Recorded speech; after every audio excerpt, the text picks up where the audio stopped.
On November 20th, 2009, 2 weeks ago, after the regents voted to raise fees a whopping 32%, and after the administration used the UCPD to crack down on our free speech in an attempt to derail our 3-day strike, we rose up for real.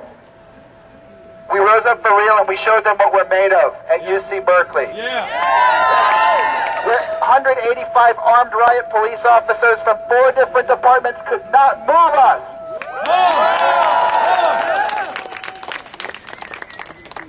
All of this was a clear demonstration. We proved to the administration and we proved to ourselves as well that we do indeed have the power. That's right. And that it is indeed our university, and that we are not, nor will we be, hapless passengers or obedient crew of a doomed Titanic of public education. That's right! Let's make it our university. Let's take this, our university, back, and let's be clear about what we're doing. This is a mutiny. This is a mutiny. Yes, it's a mutiny. A week and a half ago, 40 people barricaded themselves into Wheeler Hall to take themselves away from the power of the administration, to create a space of freedom and protest that they weren't allowed to have. But today, the administration has barricaded itself into its own buildings. They locked down Brown Hall. They locked down California Hall because they are scared.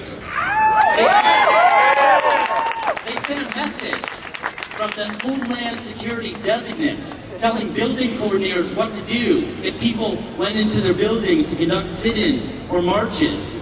And what does that tell us? That tells us that we run this place. They have admitted that they have no power over us, no authority. They no longer exist. And in this vacuum, we can take power. This is our university. Our university! I wish the same things that I fought for 45 years ago, we didn't have to fight for today. But you know what? There's a lot of evil out there, and there's a lot of mean spirit. And when I first came to Cal in 1960, I was a political baby. I did not come from a political family. I lost my political virginity on this campus.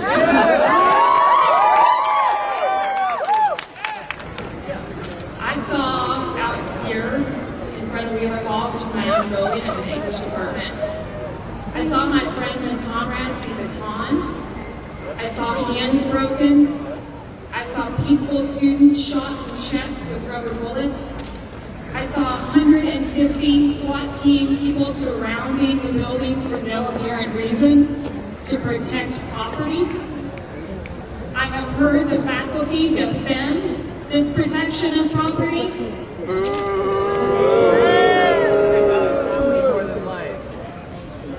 And that is all violence. We know that when they say to go to Sacramento and raise our taxes, we are multimillionaires, we are the former employees of banks, we are the former CEOs of huge corporations. Oh, but I think you should go to Sacramento and ask that our taxes be raised. Bullshit. If they really wanted their taxes to be raised, if they really wanted the California state to raise taxes on the super rich, why don't they go ask the legislature themselves?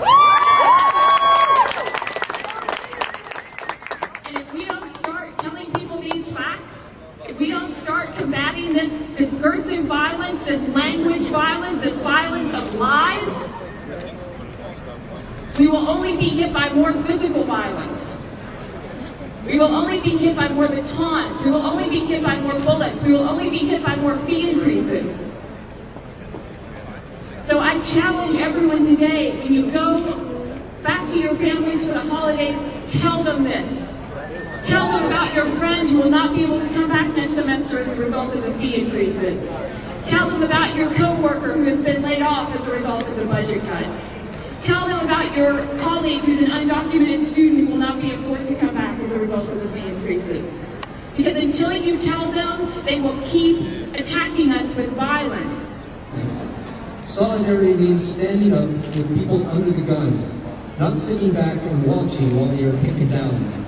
We agreed to common tactics and strategy. Nobody went off on their own. So when we hit with a huge amount of power, which in the long run is what won the day, along with the predictable stupidity of our opponents. It was a lot of hard work. We ground out thousands of leaflets and newsletters using mimeograph machines.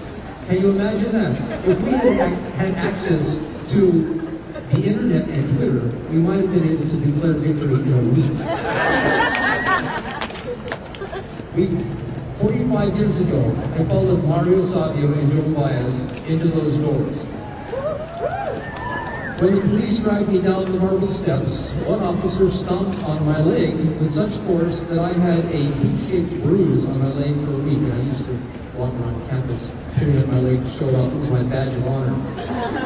I still remember how a cop held me to my feet in the basement of Wheeler Hall, and he pinned my arms behind my back so another officer could slap me in the face. Some things do not change. But the FSM did make a powerful contribution to the civil rights struggle, which is visible today. In 1965, we faced an all-white, all-male campus constabulary.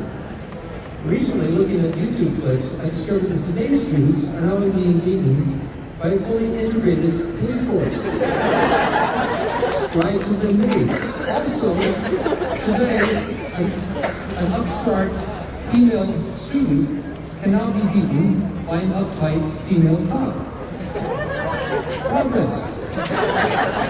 However, there are some differences. The officers who arrested us did not use truncheons to smash our fingers. They didn't use mace. They weren't armed with tasers. And they certainly didn't brandish submachine guns to fire rubber bullets. It's not easy being a student. First, the regents give you the short end of the stick, then the cops give you the long end of the stick. You come to Berkeley to read the classics, and they read you the Riot Act. You come to this campus to get a law degree, and they read you the third degree. I come to you today because we have a struggle we must meet with love and compassion. We must meet the struggle with our flesh and bone. That's what we did on the 20th. That's what we will continue to do. We will lay down your batons. We will lay down our arms. Those who profess the freedom, to favor freedom and yet deprecate agitation are those who want crops without plowing up the ground. They want rain without the thunder and lightning. They want an education without the rigors of study. They want the civil liberty without defending our own social justice. We have to come out. We have to be out together as one. We want to defend our right. We don't want animosity or enmity. We want an education. We want an affordable, equitable education for all. We want our workers to be securely employed. We want our small private businesses to be safe and to flourish. We want resolution, not confrontation. We want democracy for the people. We want to survive.